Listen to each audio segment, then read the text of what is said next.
If you're looking for some straight-up marketing advice that's super chilled and also a bit of a laugh, then grab yourself a drink and get ready for Marketing and Margaritas, a podcast that makes marketing entertaining. Brought to you by Rebel Nation, direct from regional Queensland. Hello and welcome to Marketing Margaritas. Today I'm joined by Kristy Wilson and we're going to be going through the principles of business wellness. So Kristy, we got recommended to you when business was going through a tough time. Both it was like we're having difficulty in the business, but I was also going through difficulties as the business owner. And we got referred to your business coaching wellness service, coaching. Yep. Oh, that thing we're talking about today, business wellness. Yeah, that's it. And I think what I really appreciated is that you didn't just work with me, you worked with the whole team, which I think sometimes business can take too much of a business owner-centric view as well, because I do think the business doesn't run without the people in it. So I really do believe the team is what makes it. And I just genuinely felt like you gave a shit about me and you gave a shit about my team, and I learned so much about business wellness, not just being about, whether or not you're, being profitable. There was just so much more to it. And I thought it'd be really cool to have you on the podcast, and you were kind enough to say yes. So, now you're here. Thank you, Jade. And you didn't know it was a podcast at the time, so even better. Exactly. Yeah, you're on video. Right out of my comfort zone. Highlight of your career right now, right? Yeah. Mm-hmm. Yeah, no. I'm very, very comfortable. Can you tell? I'm so glad to be bringing this to you. Okay, so speaking of your career, obviously we know you, love you, trust you, but just to give our audience a bit of a rundown, tell us, how did you get to be where you are now, and what is this space, and just give us the brief highlights of Kristy Wilson. The brief highlights. So straight out of school I went into finance. So oh God. Yeah, years and years in banking, then financial planning, private financial planning firms, had children, went back to it, did not love it anymore. Yeah, okay. One day sitting on seat going, what am I going to be when I grow up? And saw a job for a financial counsellor. So that was 6 years ago now, and that's how I made the switch. So first of all into personal financial counselling, and then due to COVID, because they're government funded positions, the small business financial counselling funding come up, and I jumped ship across to that because I thought it was a better use of my skill set than sitting just in the personal space. And then 2 years ago, government basically recognised the need for the more counselling side of things and the business wellness coaching funding come into play. I had recently finished my diploma of counselling, so it was just a natural fit. So I jumped across to this side, and it works really well. And it gives me a break from finance after that's all I've ever done. Yeah, and it's still kind of in that coaching and business, so it's not like you just kind of uprooted yourself. Like each time you're kind of building on what you've learnt before and expanding from there for your own professional development. And it's still a very holistic. I don't just look at, your personal well-being. There's no point me saying everything will be okay. You just need to visualize it if your business is not profitable, because it's not going to be okay. We need to work on that as well. So it's sort of holistic, still looking at your business, how it's running, but also looking after you as a person as well. And I think that's the thing too, is that sometimes any kind of coaching can feel a little bit too airy-fairy, especially, and no offense to anyone in their profession, but I know, if you're it's that whole adage of getting business coaching from someone who's never run a business. And it's sort of if you're getting business wellness coaching, and a key component of that is the financial health of your business, you kind of want someone who knows what the hell the financial, how finances and everything work, and has that financial expertise, because then you can trust the advice that you're getting. And so when they do say stuff like, you actually need to step back and be doing X, Y, Z instead, you can trust it, because they wouldn't say that if they, you know what I mean? You can just trust the advice more, because they actually do know how money and everything works, especially business money. At your profit and loss, not just going, okay, is this the area you want to focus on? That sounds good. No, it's more of that that kind of guidance and stuff, because as much as I can go I want help with this and this, there's, I don't know what I don't know. And you're going to look at my business in an entirely different way to what I do. And that's the biggest thing. And we've talked about being so isolated in business, especially when you're a sole trader. You don't have someone to bounce ideas off unless you're paying. So we're a bonus because we're free at the moment, but it just gives you someone, because you're an expert in your own business. Everyone always is, but just talking about it out loud. But talking about it with somebody, a lot of the times, you know these things, but unless you're talking through it with somebody in that sort of guided conversation, it might not just be at the forefront of your mind. It's also too, just sometimes you have things that will run around in your head over and over. It's not to actually externalize it and talk it through with someone. That sometimes even just that act can be like, oh, that just became really clear to me because I finally actually spoke about it. And some things are hard to talk about. Like I said, when I met you, we were going through a super challenging time. Things got really good, but things are challenging again at the moment in a different way. But it's just, I mean, when is business not challenging? When is life not challenging?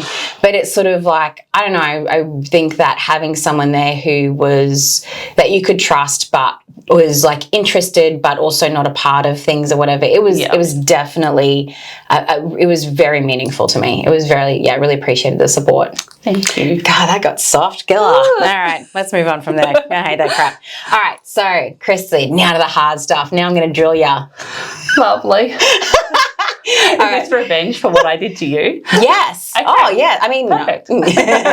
So business wellness. What is business wellness, and you know, how do you explain that to people? I think business wellness, I see it. It's different for everybody, because some people see business wellness as I'm making a fortune and I can have my yacht and all of these things, but it's not the case. It depends on where you're at in your life, what you're trying to achieve. So I think with each individual, you sit down and you have a conversation, because there's very big difference between somebody who's new to business, somebody who's been in business for 20 years.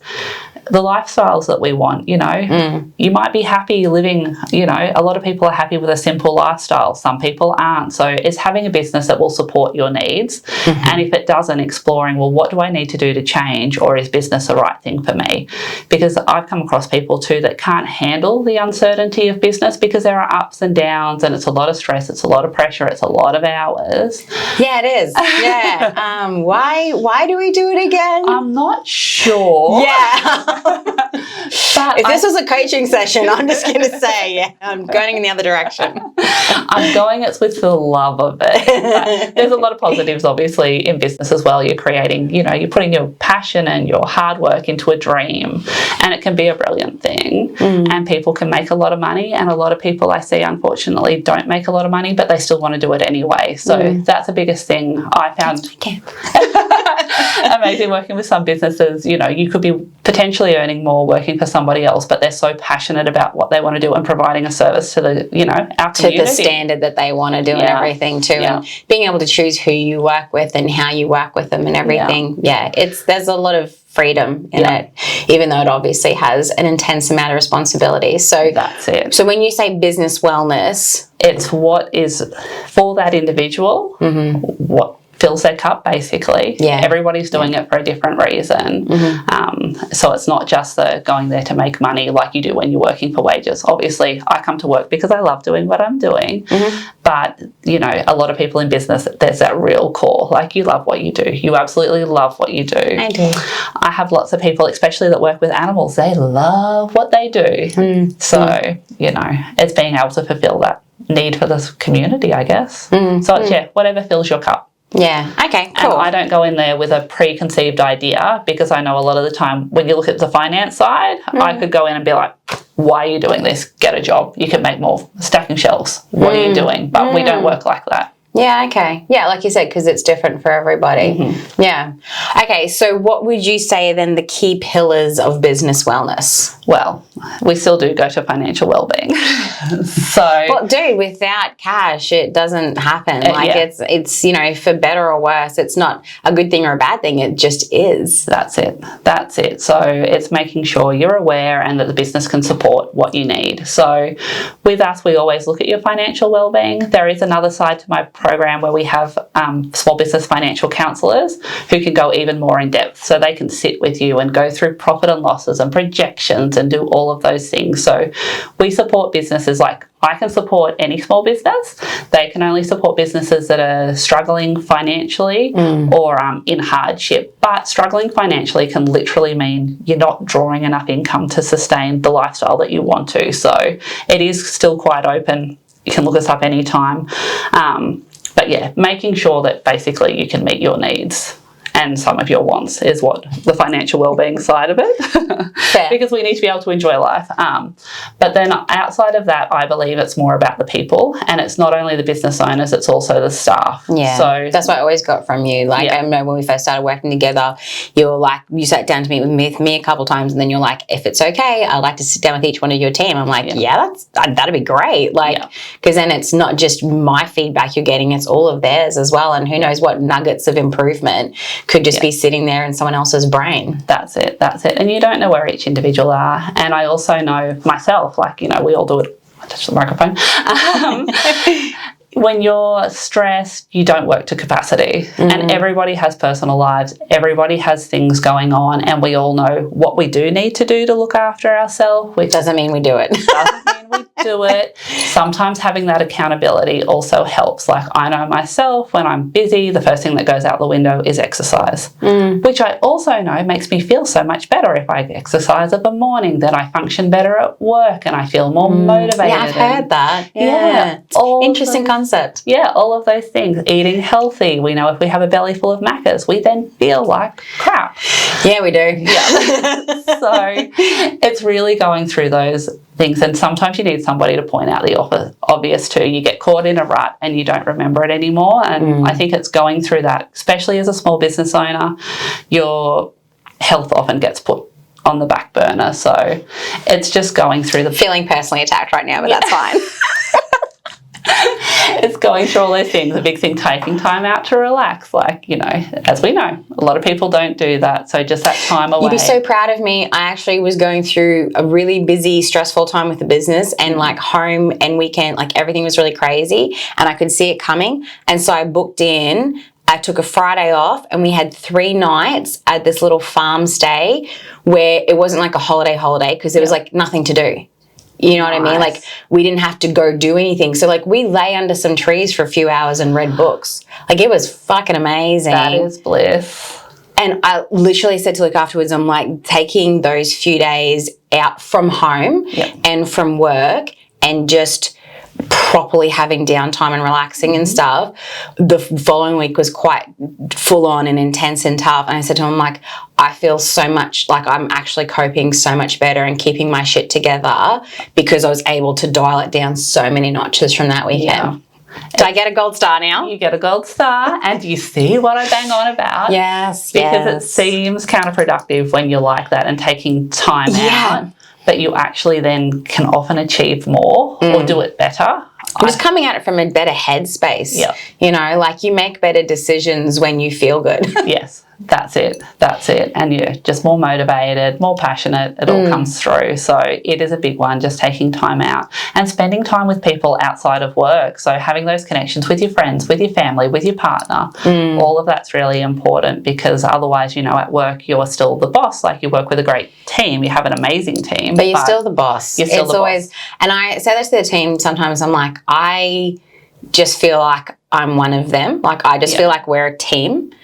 But that's easy for me to say but from their perspective, I'm always the boss. Yeah. Like, it's always that little bit different sort of thing, you know, and it's kind of, and I don't try and be buddy or friends with people and stuff, but I just think of us all as work colleagues, but we're not. Like, there is that little bit of difference. There's still the separation, and it's still at the end of the day, it's your business, it's your financial future, and the buck stops with you. Yeah, it does. You're the one that has to have the hard conversations. Like, I'm getting better at those too, I think. So, all of those are really important, but also growth, taking time out to learn and to grow, especially in business. You know, there's always so much for you to learn, and picking up mentors, and I know you have an amazing mentor. I've got a couple of really, like, I've always been quite blessed when it comes to mentors and stuff, like being able to tap on different people for different things, but I've got a couple of mainstays who are, very integral to my own business wellness. That's the one. But it's, personally and professionally, but it's learning from other people. So, I mean, a lot of people learn through study and things like that. I personally learn from people. I learn from all of my, people that I work with too, because you've always got something to say. And I learn from people. That's how I love to learn. I enjoy it. So that's why I love podcasts too, man. Yeah. Like, I listen to podcasts like while I'm getting ready or when I'm doing the weeding or especially like in the morning, because I can't be bothered with makeup 95% of the time. But if I've got a podcast playing, I'll take the effort to like do makeup, not just be like powder, mascara, done. Like I'll pop some eyebrows on and stuff like that kind of thing, because I'm doing something else. And same thing with like gardening or whatever. Like if I've got something that keeps my mind ticking over, I'm actually much better at doing whatever the chore is or whatever. But yeah, I found podcasts are a really good thing for like just picking up really fresh in the minute sort of news and inspiration and stuff as well. So yeah, I think that ongoing learning thing is like, I'll listen to something in the morning and I'll come into the office and I'll be like, that thing we're doing, I just listened to a podcast this morning. They did it and here's what they tried. And like, it's I really agree with that. Awesome. And the last thing I wanted to touch on, which a lot of people are not a big fan of, is mindfulness and meditation. I've actually gotten back into my sleep meditations. Awesome. I'm just going for like, A+ student here. Yeah. Are you telling the truth? No. Yeah, actually, I'd say probably like 4 or 5 times a week I'm using sleep meditations again now. They're just really, it just helps me like fall asleep initially, but then actually have a better quality and stay asleep as well. I don't know how that works, but it does. It relaxes. Instead of going to sleep in your mind's tick, tick, tick, tick, tick, it's just brings you back down. I also am a big fan at the moment of mindfulness. I talked about on the way here. I was having a little panic attacks and box breathing. It doesn't have to be. I still do that too. Yeah. It's just brings you back down, calms the heart rate down so that then you can function. You can do it anywhere. Do it at work, do it at your desk. Nobody knows you're doing it. My therapist gave me a really good one, and it was getting back into your senses. Yeah. So it's like, what's 3 things you can see? What's 3 things you can hear? Yeah. What's 3 things you can feel? Yeah. And it's not just being like, oh, I see the light, I see a like it's like, oh, yep, I see a beige curtain, I see a teal cushion, I can feel the chair, I can feel my dress, I can feel the mic, and it really takes you back into that present moment. And it only takes a few moments, but I've personally found that one very effective too. Yeah. And in the moment, having a panic attack, don't pick up the phone and call the client or whoever it is you need to do. Take a second and then you'll handle it better. Take that moment to steady yourself. Yeah.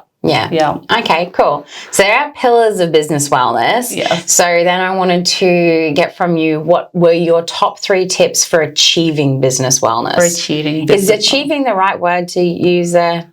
Oh, all right. Oh, I wrote achieving before. You're achieving? Yeah. I mean, I don't know, because I'm such a achievement-based person, but I'm very aware that you've got to be careful with the language you use around these things too. I think it's whatever the individuals. I'm not a big one for words. I'm not a big one for technical speak, as you can probably tell, but it's just about keeping it relevant to the person. So if I was trying to build business wellness, what are the top 3 things you'd throw at me? Yes, outsource. Outsource what you are not an expert in.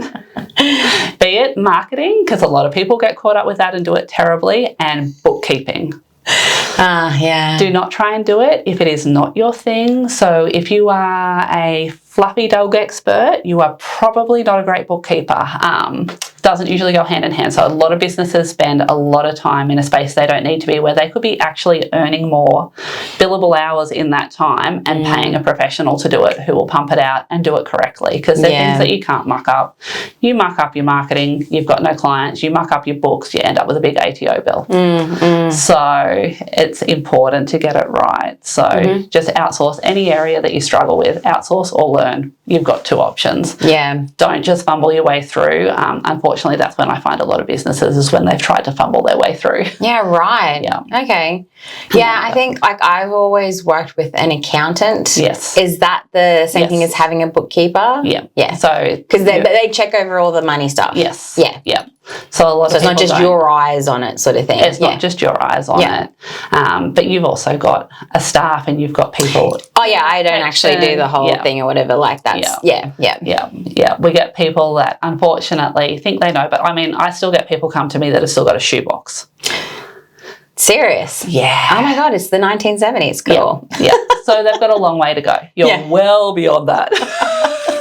So, yeah, that's where we are. So outsource what you're not expert in. If you can't do it, you're better off paying somebody. The same thing like with legal stuff and everything too. I know that sometimes people get a bit daunted by the expense or whatever of legal fees.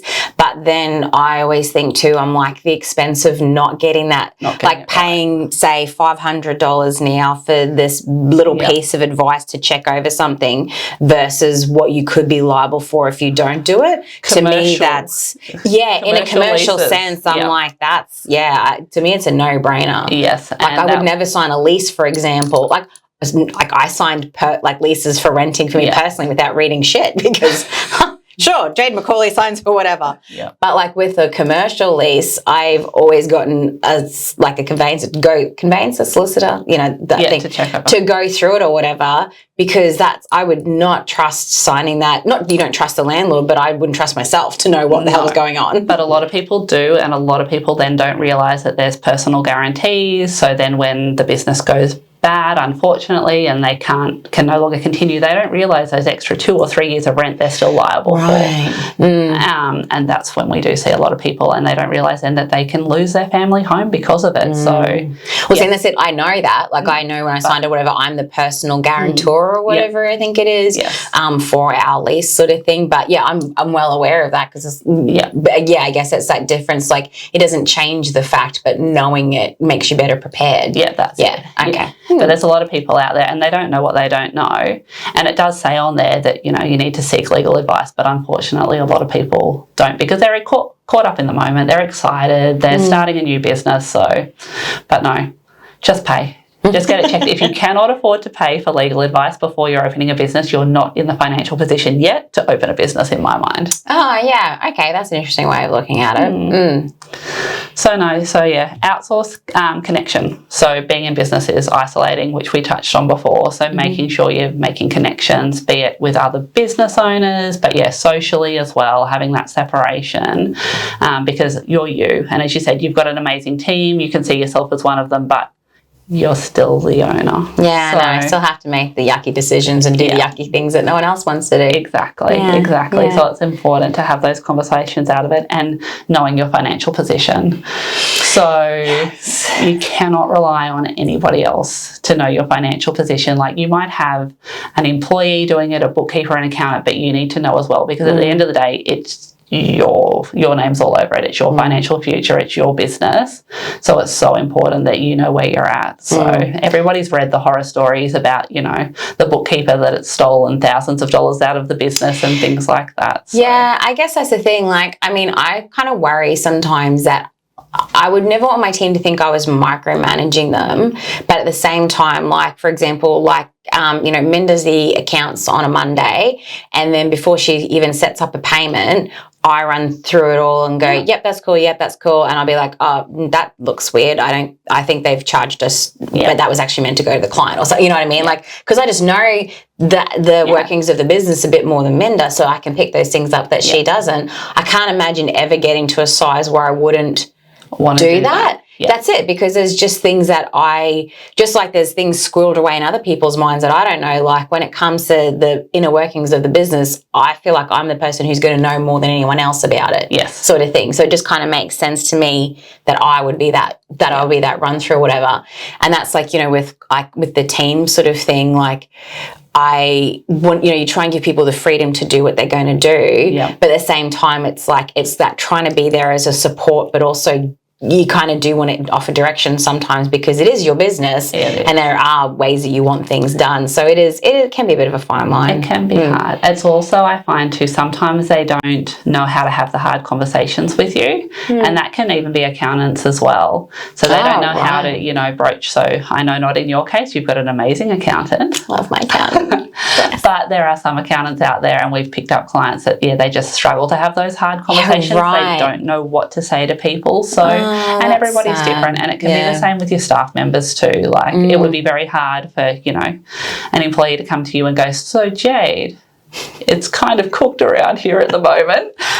What are we going to do about it? So, you know what I mean? It could make them really uncomfortable. So I see it's your responsibility. So knowing to actually make sure that you are informed, like you're informing yourself, not waiting for other people to inform you. Yeah, definitely. Well, and I just think it is like, you know, because your finances are as much as you need, you know, your team and clients and all of the other stuff around it, without the money, you don't have a business. No, you can't pay the wages and you can't pay the rent. So it just doesn't exist without it. Yeah, exactly. You don't have insurance. Yeah. So, you know, all that stuff is kind of vital. Yeah. So they're my three.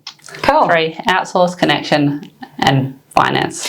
With that connection one, just to go back to that for a moment as well, like I think that's one thing that has always really played in my favour is that, like, I grew up in Mackay and I was planning on leaving, but we had a family tragedy, so I stayed in town. Never regretted it. Super happy that I've always lived here, and travelling is amazing, but I'm always like, when I come back, it's home, and I feel really grateful for that.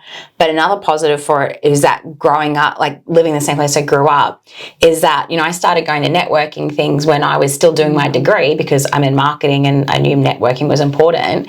The network of people that I have now, like if there's anything that someone needs, I'll probably know 3 people who can help, because it's just that, you know, and that's like if I do go, oh, I need to talk to someone about blah, blah, I can choose between these people sort of thing, because I've got those connections. I can kind of reach out to people when I need to for different things and stuff. So I think the connection's important. But sorry, and the reason I'm rambling about this is when you said about the social connection, is that I was so focused on business for so long, and you know that's changed quite a lot recently for me, and it's kind of like having more of a balance in my life between personal and professional.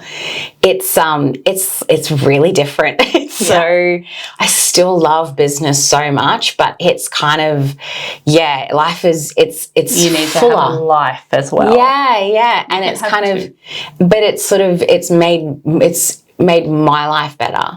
Even though I'm not unhappy with how I was, like I wasn't unhappy before, but now I'm actually just things feel fuller sort of thing, which is quite nice. You've found that balance. Which I know, and I mean, I haven't found a balance, you know what I mean? Like I'm fucking all over the place still or whatever, but you've actually got a life. Well, we go with that. And it fits in around business. Yeah, it is, as opposed to sort of, you know, everything was, the other way around for me before sort of thing. So, I do. I strongly believe that as well. Cool. All right. So we always like to end with a final wrap-up tip. One last little nugget of idea or inspiration you want to impart with people. Let us have it, Kristy. What I believe is without your health, you have nothing. So making sure you're looking after yourself. So that's back to the 7 pillars, but also making time. So many business owners I have gone and seen, when was the last time you went to the GP for a checkup? Oh, maybe 7 years ago. Say what? So and then things can get away. People just put themselves on the back burner so much. So it's making time for yourself, because if you don't have your health, you have nothing. And your health also has a way of creeping up on you that we know. The older you get. Personal experience. If you don't look after yourself, it has a way. I got really crook, and then you can't function. Very, very much aware of that one. So been down and that everything suffers for a long time. So it is important to prioritise it, because if not, it does catch you, and it's always at the most inconvenient time when you are the most stressed out. And it just stops you in your tracks. So prioritise your health, go to the doctor, get a checkup every year. It's not that hard. I think that's the thing too, is that you sort of feel self-indulgence, maybe not the right term, but it sort of just feels like, like those kind of things are just about you. And therefore, when you're trying to help other people and be so much for others, taking time to do something that's only for you can feel really, like, makes you feel guilty sort of thing. But at the same time, it's like the amount of people who'll have all the wealth in the world, but, you know, would trade it in a moment for better health, you know, because like you said, it doesn't kind of matter what you have if you don't have health, like good health. Yeah, that's exactly right. And also as a business owner, so many people are relying on you for employment. So it's also important that you know, look after yourself so it's not self-indulgent. Because if I crap out, I mean, you've seen that before sort of thing, like I crapped out in my business when I had my thyroid thing. Yeah. And coming back from, like, my team was not ready for it. Yeah. I was obviously not ready for it. The business, therefore, was not ready for it. And while it did highlight all the things I need to fix for it not to rely on me so much, which is very much a work in progress. Like it was challenging for everyone. Yeah. You did it the hard way. Got through it, and now she takes time out. I do. I am trying. I haven't got to the whole healthy eating exercise thing yet. I've been making attempts this year, but nothing's really stuck. I'm still just trying to find my groove there, because looking after my physical health is not really something I've ever put effort into. So that's also very much a work in progress for me. Okay, that's on the list. Yeah. I am making attempts. It's not just talk. I have been doing things. It's just, I don't know, I just find other things to do. You look so much better than when I met you, so you're doing something right. I was laying under that tree. Must be. Oh, cool. Awesome. Thank you so much for coming along, Kristy. I really appreciate it. Was it as scary as what you thought? It's okay. I have survived. And on camera and everything, captured for all time, to go everywhere. Thank you, Jade. We can stop now. Not regretting your life choices at all right now. No. Fantastic. No, awesome. I really do appreciate it. Thanks for coming on. Thank you. And thank you for tuning in as well. I hope that you enjoyed that one. Cheers. Thanks for listening to this episode of Marketing and Margaritas. Find more free marketing tips, tricks and laughs at rebelnation.com.au.